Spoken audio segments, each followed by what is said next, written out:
Welcome back. Now, as we've seen, when you believe that your car is top dog, you will do all you can to convince any skeptic that your car is in fact the best in its class. Now, Ray Ferguson made a very good case, but Simon Marlowe from Crawley in West Sussex disagrees, because for him, only one car can be crowned top dog, and it's this, his beautiful Lamborghini Countach. My name is Simon Marlowe, and this is a Lamborghini Countach Quattro Valvole.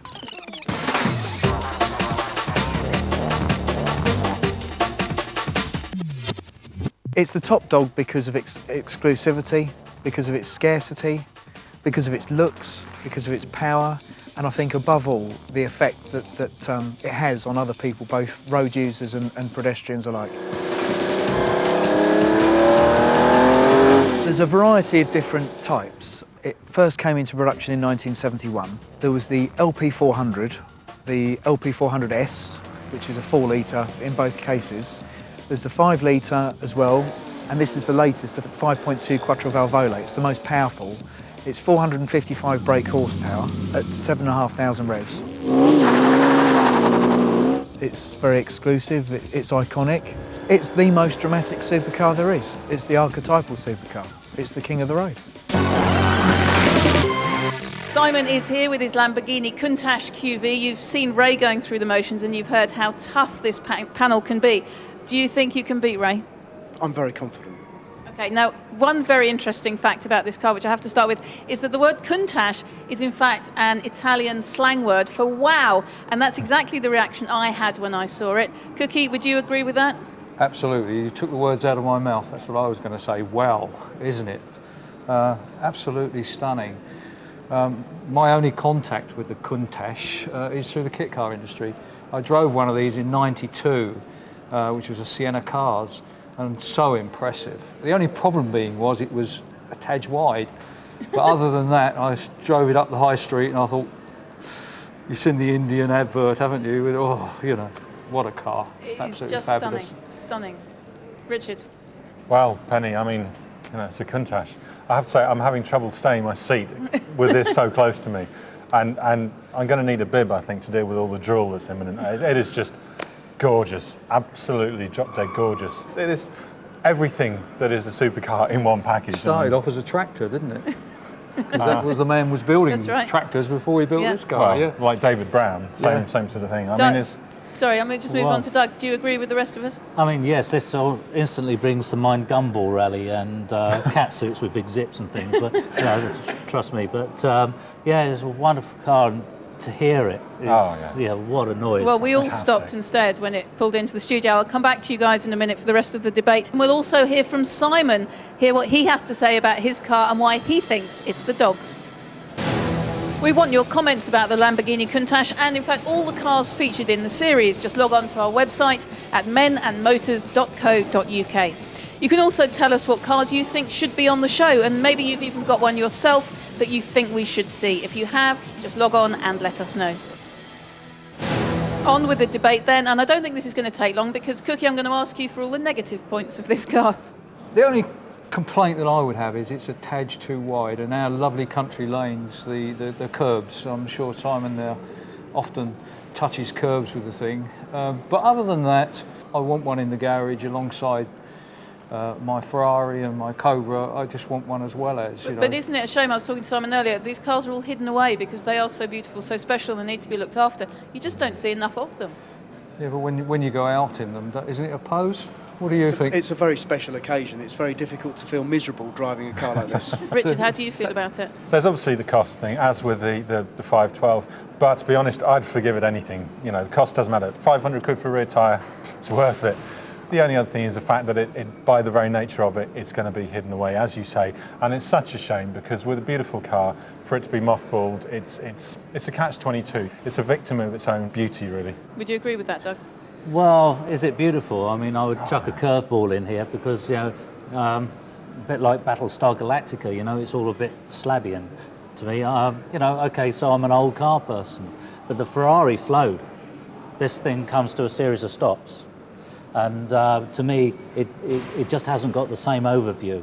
Although it's a very beautiful car, but I you know, on the looks, and I think the Ferrari has the edge on that.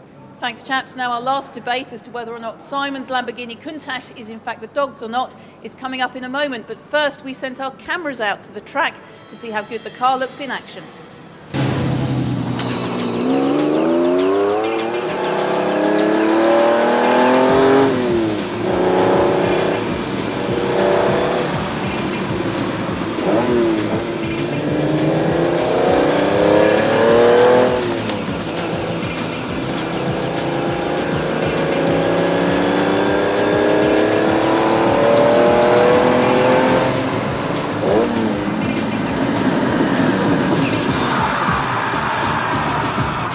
Well, the Lamborghini looking absolutely lovely there on the track, but we mustn't forget, panel, how difficult this car is to drive.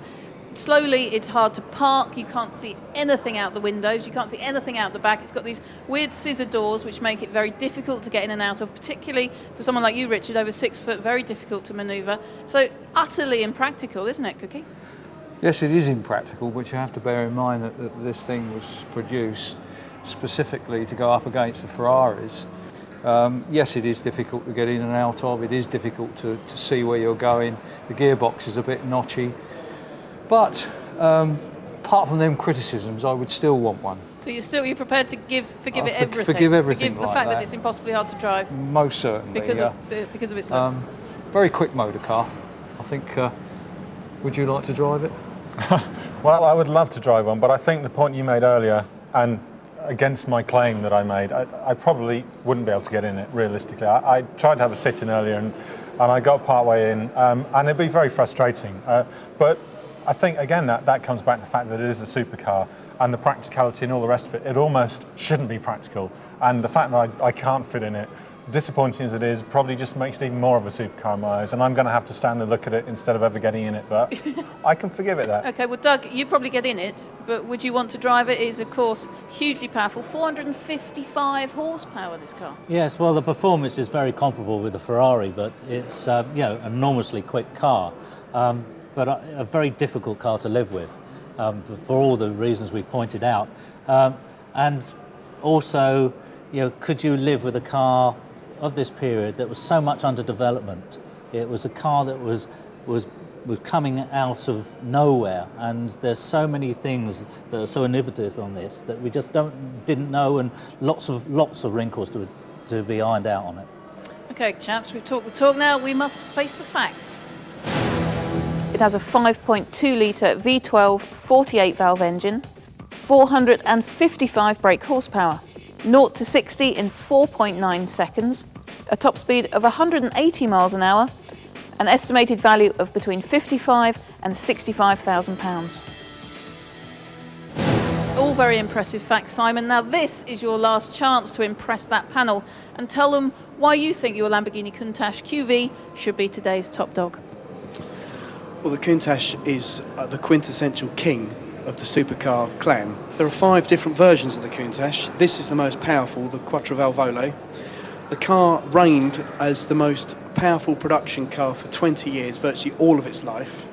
And when you consider that as an achievement, when it was designed in 1971, the Lamborghini factory had only been trading since 1963. It's a tremendous achievement, and I think that this is probably one of the most famous, significant cars in automotive history. Wow. That was a serious plea with a bit of history thrown in as well. Thanks, Simon. It's a very special car. Apparently only 12 made in right-hand drive, both of these cars. The Ferrari as well, both very special. It's top dog potential, Cookie. Really is a superb beast. Something I would love to own. It has a lot of problems in the sense of its, as I said early on, its width to drive. It's something you keep in the garage, and which will be a great shame. But nonetheless, it's an absolute cracker, isn't it? It is a cracker. Richard? Well, if I'm being realistic, I think, as with the Ferrari, if I had the exact money in my pocket, I'd still be at the TVR dealer. But if I had Bill Gates' budget, this would be in my garage, and it would be at the front. It would have all the bright lights on it. Doug, top dog potential? Well, Ferrari versus Lamborghini, what a choice. But on a museum perspective, what an iconic motor car. It just screams the period. It's wonderful. Well, it is, as you say, Ferrari versus Lamborghini. And guys, it's down to you now. It's top dog decision time. Lamborghini all the way, but I know that's not necessarily the case with you guys. Yeah, because it's such a great car on its own, and once a Ferrari, always a Ferrari. We'll have to ask the question, you know, is it real or is it a kit? But you could say that of anything. You could say that of the Cobra, the Diablo. I don't think that's necessarily fair to apply that to this particular car. I would prefer to own a Ferrari than I would that, but iconically, that's the top. It's lovely, it's a Ferrari, but this is a Countach. We looked at it when it came in and we all went, I what did a that because car. I wanted to see him back it in. Yeah, wow. This is the supercar. You can't get away from it. It is the Iconic. So Doug, on behalf of the panel, could you please tell us which car is this week's top dog? This week's top dog is the Lamborghini. So I'd like to pass this to Ray to present to Simon. Well done, Simon. Obviously the best car on the day, but please don't ever try and join the Ferrari Owners Club. Will you be doing that? Well, thank you very much. It's a great privilege. Thank you. You must be thrilled to bits. Are you likely to join the Ferrari Owners Club, do you think? Possibly, yes, for a joke. Well, that's it for this week. Thank you to everyone at Bewley Motor Museum for all their help and their kindness. We'll see you next time to see which fantastic iconic car will be crowned top dog.